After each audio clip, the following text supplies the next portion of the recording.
श्री कृष्णा, राधे श्याम मित्रों।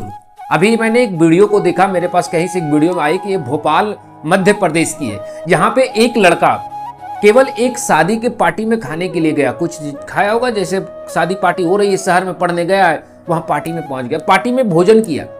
इस कारण से पार्टी के जो कार्यकर्ता थे, जो उस शादी का अरेंजमेंट करवाने लोग थे, उन लोगों ने इन्हें पकड़ लिया कि ये लड़का बाहरी है, यहाँ पढ़ने आया, बस यहाँ पार्टी में केवल खाने आया, और इसे पकड़ करके प्लेट धुलवाया गया।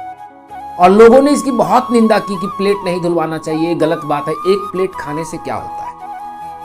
दोस्तों, आज मैं इस बात पर कहने वाला हूं कि जो लोग ये कहते कि एक प्लेट खाने से क्या होगा और एक व्यक्ति का खा लेने से क्या होगा, क्या दिक्कत था, कोई खा लिया तो क्यों प्लेट धुलवानी चाहिए, आज मैं इस बात पर स्पष्ट करने वाला हूं कि यहां महत्व एक प्लेट भोजन का नहीं रखता है, महत्व स्वाभिमान का रखता है। दोस्तों, जिस देश में भगवान शंकर अपनी पत्नी माता सती से कहते हैं कि हे सती, अगर पिता भी अपने घर में निमंत्रण ना दे तो कभी किसी अपने पिता के दरवाजे पर नहीं जाना चाहिए। कोई समारोह हो और अगर आपका पिता आपको निमंत्रण ना दे तो उस घर नहीं जाना चाहिए। फिर सोचिए, एक व्यक्ति किसी के शादी में, उसी देश में ऐसा कैसे हो जाता है जहां पे एक व्यक्ति किसी के शादी में बिना निमंत्रण भोजन करने जाता है। यानी इतना स्वाभिमान उस देश का गिर गया जिस देश में पिता के यहाँ बिना निमंत्रण नहीं जाने की प्रथा थी। उस देश में इतने स्वाभिमानहीन पुरुष पैदा होने लगे बच्चे कि ऐसे खाने के लिए चले गए। आज आपने बोला कि एक प्लेट भोजन से क्या दिक्कत था। मैंने बहुत सारे कमेंट को पढ़ा जब इस वीडियो को मैंने यूट्यूब में देखा कि क्या दिक्कत है जब इसने खाना खा लिया। महत्व ये नहीं रखना कि इसने खा लिया तो कोई दिक्कत है। सपोज कीजिए उस पार्टी में किसी एक व्यक्ति का मोबाइल या पर्स चोरी हो जाता है, यहाँ कहीं गिर जाता है या कोई भूला जाता, तो लोग वहां हंगामा होती, और अगर जांच पड़ताल में पकड़ा जाता है कि ये लड़का बाहरी है तो लोग इसे पकड़ करके तब मारते और तब इसे चोर कहते कि ये बाहरी लड़का यही चोरी किया होगा, बाहर से आया ही क्यों। तब आप क्या कहते, तब आप भी इसे चोर कह रहे होते। एक MBA का student, management of business administration का स्टूडेंट क्या कर रहा है, तो किसी के पार्टी में भोजन करने जा रहा है। स्वाभिमान को बचाइए। अगर हम शहरों में देखें तो हमारे देश में सबसे ज्यादा गाँवों से लोग पढ़ने शहर जाते हैं और शहर में पार्टियां होती है। लोग पार्टियों में 200-250 लोगों का भोजन बनाते हैं।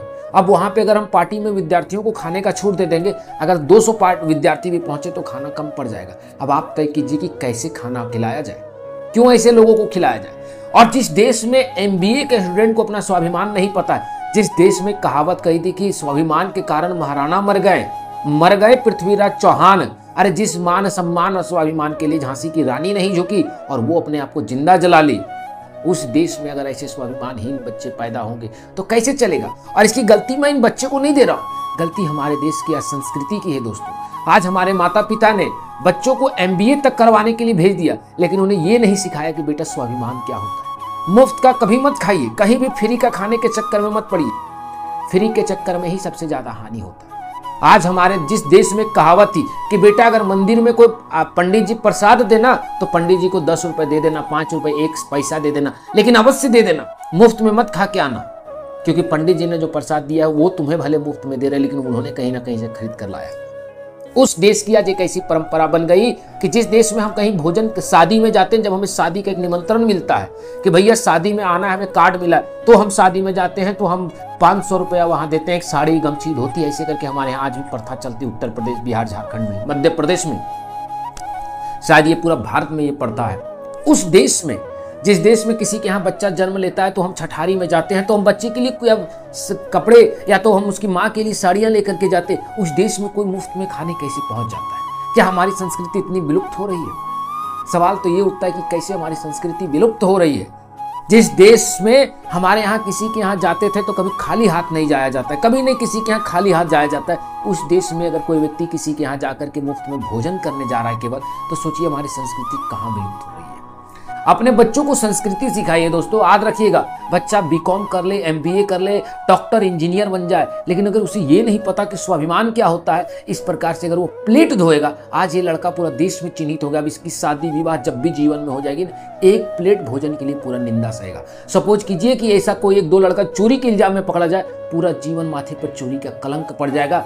जो बाप दादा जमीन बेच करके इसे पढ़ने भेजा है, जमीन जगह बेच रहा है, वो बाप दादा जीवन भर एक अपने बेटा का चोरी का कलंक ढोएगा।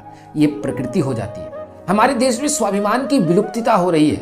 हमारे हिंदू समाज खास करके एक ऐसे विलुप्ति की कगार में जा रही है। दोस्तों, आज हमारी संस्कृति को देखिए, हमारा हिंदू समाज को देखिए, कैसे हम संस्कृति विहीन हो रहे हैं। जिस देश में सबसे पहले सुबह उठ करके सूर्य को नमस्कार किया जाता था, और सबसे पहले आज सुबह सुबह उठ करके लोग अपने पड़ोसियों को गाली देते हुए उठते हैं। ये हमारी प्रवृत्ति बन चुकी है। हमारी संस्कृति इतनी गिर चुकी है कि जिस देश में स्वाभिमान के लिए झांसी की रानी जिंदा जलती है, महाराणा प्रताप कुल समेत मारा जाता है, और जिस स्वाभिमान के लिए हमारे हजारों वीर पुरुष ने बलिदान दे दिया, आज उसी स्वाभिमान को बेच करके हमारे युवाएं कहीं खाना के लिए पहुंच जाते हैं। कहा जाता है कि अगर कोई प्रसाद भी मंदिर का बटे तो मुफ्त में मत खाइए, बल्कि वहां भी 100, 50, 10 रुपए दे करके आइए। 1 रुपए की क्षमता तो वही दे करके आइए। क्यों दे करके आइए? कि संसार में मुफ्त नहीं खाना चाहिए, मुफ्त का आदत कभी किसी को नहीं लगना चाहिए। खैर, मैं इसमें कुछ लोग हमारे कमेंट बॉक्स में भी आकर के ये कह सकते हैं कि महाराज जी या भैया जी, आपने जो कहा ये गलत बात है। क्या एक प्लेट से बहुत दिक्कत है भाई। आज तुम एक प्लेट के लिए तुम यहाँ घुस गए, सपोज करो ऐसे 200 लोग आपकी शादी में घुस जाए और आपने 200 लोगों का खाने का अरेंजमेंट किया और शादी में खाना घट जाए, आप लड़की पक्ष से आप क्या करेंगे? तब आप भी क्या कर सकते हैं? आज ही एक MBA वाला पकड़ा गया। अब सोचिए शहरों में से हजारों विद्यार्थी एक ही काम करते। मैं तमाम विद्यार्थियों तक ये वीडियो पहुंचाइए और उन्हें बताइए कि अपने घर में सूखी रोटी खाओ, क्यों ना माड़ भात खाओ, लेकिन अपने दम पर खाओ, अपने बाप का खाओ। इस तरह कभी मुफ्त का मत खाओ, क्योंकि मुफ्त का खाना जिसको आदत लग गया। एक बात याद रखिएगा, बहुत अच्छी बात, एक कहावत हमारे अंग्रेजों ने कही थी। ये भारतीयों की नहीं, एक अंग्रेजों की कहावत है कि सबसे पहले किसी को हराम का खाने का आदत लगा दो। जब कोई व्यक्ति हराम का खाने का आदत लग जाएगा ना, तो फिर उसे जो कहोगे वो करेगा, क्योंकि फिर उसे मेहनत की आदत नहीं रहेगी। आज हमारे हिंदुस्तान में वही हुआ। हमारे देश में आज ऐसी आदतें बन रही है। कभी आराम का खाने का मत सोचिए दोस्तों। खैर, आप अपनी राय इस वीडियो पर दें। अगर मेरी ये राय हो सकती है कि मैं जो कह रहा हूं ये मेरे हिसाब से राय सही हो सकती है, पर आपके हिसाब से गलत हो सकती है। अगर मेरे हिसाब से किसी को बुरा लगे या मेरी यह राय किसी को गलत लगे तो मैं उसके लिए क्षमा प्रार्थी हूँ। और आप इस पर अपनी क्या राय रखते हैं कमेंट बॉक्स में अवश्य रखें। पर मैं हर माँ बाप से एक चीज़ कहूँगा कि अपने बच्चों को संस्कृति दे, धर्म सिखाएं। ये बताएं कि बेटा पढ़ने गए हो, पढ़ो, अपने संस्कृति के साथ जियो। अपने बच्चे को बचपन से ही स्वाभिमानी बनाए, इस प्रकार से स्वाभिमानहीन नहीं बनाए। और मैं इस भाई के लिए जिसे प्लेट धुलवाया गया, मैं इसके लिए भी थोड़ी दुख प्रकट करता हूँ, परंतु मैं ये नहीं कह सकता हूँ कि जो इसके साथ किया गया वो गलत किया गया, क्योंकि अगर ये अपने जगह पर सही है तो वो अपने जगह पर सही है। वो भी लड़की पक्ष से, उसे भी पता है कि अगर ऐसे 200 लड़का अगर आ जाएंगे मेरे यहाँ भोजन करने के लिए तो मेरा खाना घट जाता, तो मुझे जिस तरह इसे प्लेट धोकर बेइज्जती सहना पड़ा, मुझे भी बेइज्जती सहना पड़ सकता। उसने अपनी इज्जत देखी, इसने अपनी इज्जत देखी। खैर, आप क्या कहना चाहते हैं कमेंट बॉक्स में अवश्य कहें। जय हिंद, जय श्रीमन नारायण, राधे श्याम मित्रों।